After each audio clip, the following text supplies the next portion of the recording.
How are we keeping, guys, and welcome back to the vlog. I haven't done one of these in a while because when I started doing the vlogs, I wanted to do them because, well, I wanted to do them, number one, but I wanted to kind of give you an insight into just kind of everyday training and share some good solid takeaways in them as well, not just to be kind of going through my day like every fucking vlog does.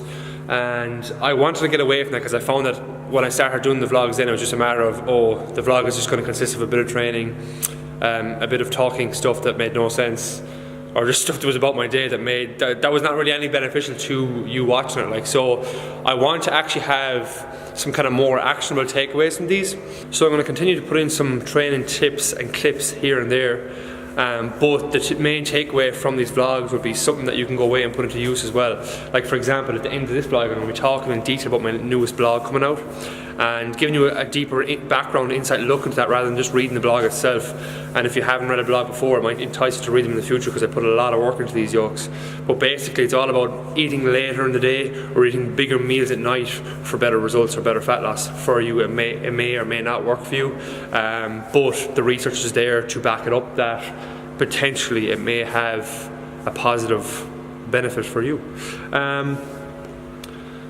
So yesterday was a full day in IKEA getting stuff for the gym. We're completely changing around all this kind of home area here because it looks better than it used to be honest, but it's not looking great still because we're moving all that equipment out there, putting that down the back behind the new glued ham rails we got, and we are sealing off this area here. So we're putting like a little coffee area in there, but also it's going to be like a professional presentation area too for all the seminars and workshops we do here for members and for the public as well.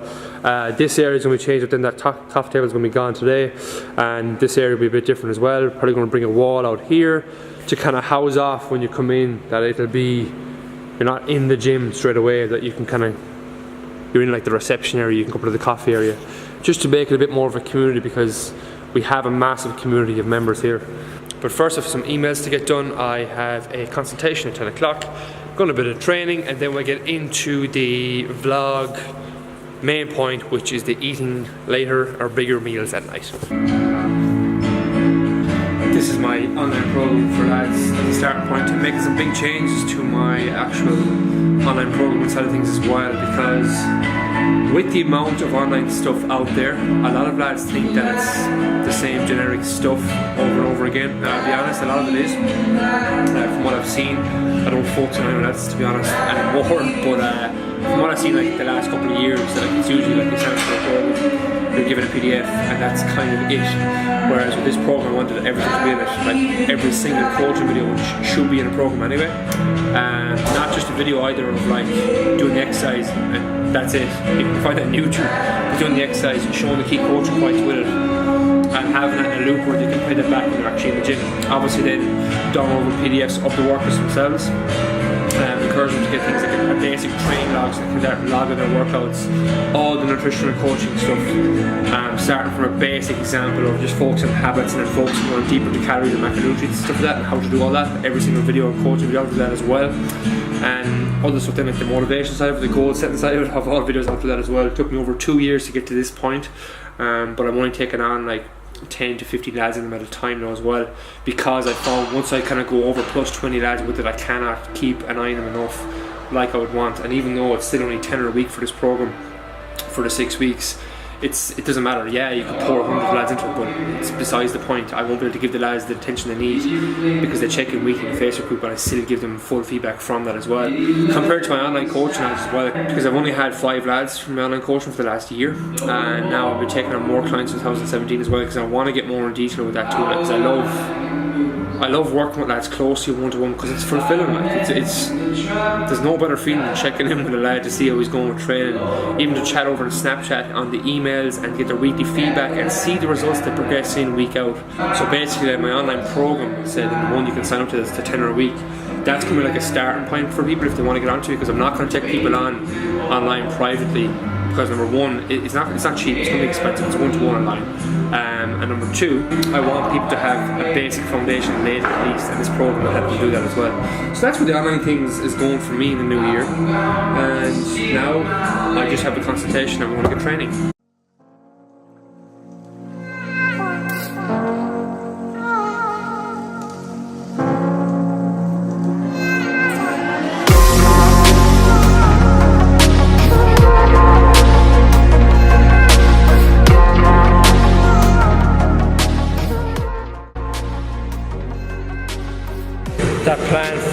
miserably.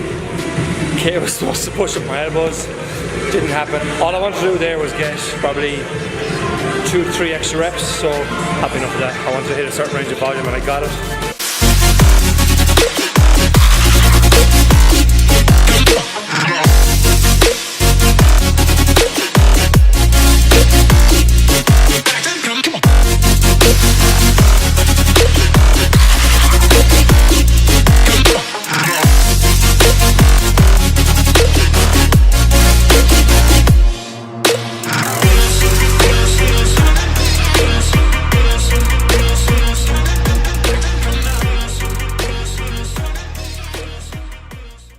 So it's my first time talking over a video, so forgive me if it goes completely arses, but here we have some basic but boring bicep curls and arm work in the background to top off probably one of my best training weeks to date. But just in terms of eating late at night, I can sum this up very, very quick for you. There seems to be some sort of myth that at like 7-8 o'clock in the evening, if you eat close to bed, it's very, very bad and everything's going to be stored as fat. And it's simply not true. The research is not there to back it up, and your body does not work like that. So again, total calories are going to matter over the course of a day. But if we just look at some actual studies, this is one of the first ones I came across in relation to weight loss being greater in women with larger morning meals compared to larger evening meals. Now, the caveat is that it was only a 12-week study. There was only slighter, greater weight loss, and by weight we mean muscle and fat. And the caveat to that as well is they lost more muscle mass by having the larger meals in the morning compared to preserving more lean muscle mass with the larger meals in the evening. So again, this is kind of flawed. It's not what we want. We want to hold on to that muscle mass as much as we can, because they had 70% basically of their daily energy intake in the morning, and then the rest is spread later on in the day, or else they reverse that and had, we'll say, 15%, and then 70% in the evening. Then the second one by Sofer et al. Basically 6-month study with 78 police officers with the majority of their carb intake eaten at dinner.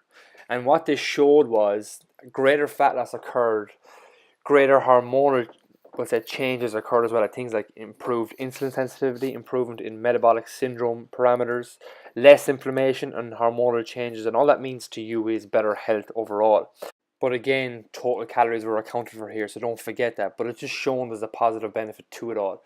The last study then from Kinsey and Ormsby, which I think it's called, basically looking at old and new perspectives of nighttime eating. And because a lot of the studies are done around shift workers and type 1 diabetics and stuff like that. But basically it was just kind of summarising that small 150 cal meals they were looking at mainly were beneficial for things like muscle protein synthesis and cardiovascular health, and stuff like better appetite suppression the following morning, better insulin sensitivity, those kind of hormonal changes, which again show that eating later at night is perfectly fine. So just get it out of your head that it does not store or magically store fat overnight. Again, I know there's only 3 studies there, but the main kind of point as well I want to get across is the psychological benefit of it all. If you look at this, if you think about that, when you were eating a meal late at night, or say if you save calories for earlier on in the day, you only have, let's say, like that ladies' weight loss study, if you only had, we'll say, 15 to 30% of your calories earlier on in the day, and you had the bulk anywhere from 60% to 70% later on in the day, with a bigger meal later in the day, maybe having some chocolate, maybe some popcorn thrown in there too, with the calories controlled, you don't actually feel like you're actually on a diet. And that is what I've done to massive success for myself. But again, if you haven't checked out the blog yet, go over it, because all this is explained in a bit more detail in there. It's laid out a bit more. So hopefully this vlog will show you that in a different light, and just kind of get my viewpoints across in audio format as well. But that's basically that. So hopefully the next vlog will have something else that I can dive a bit deeper into. Thanks for watching. Chat to you soon.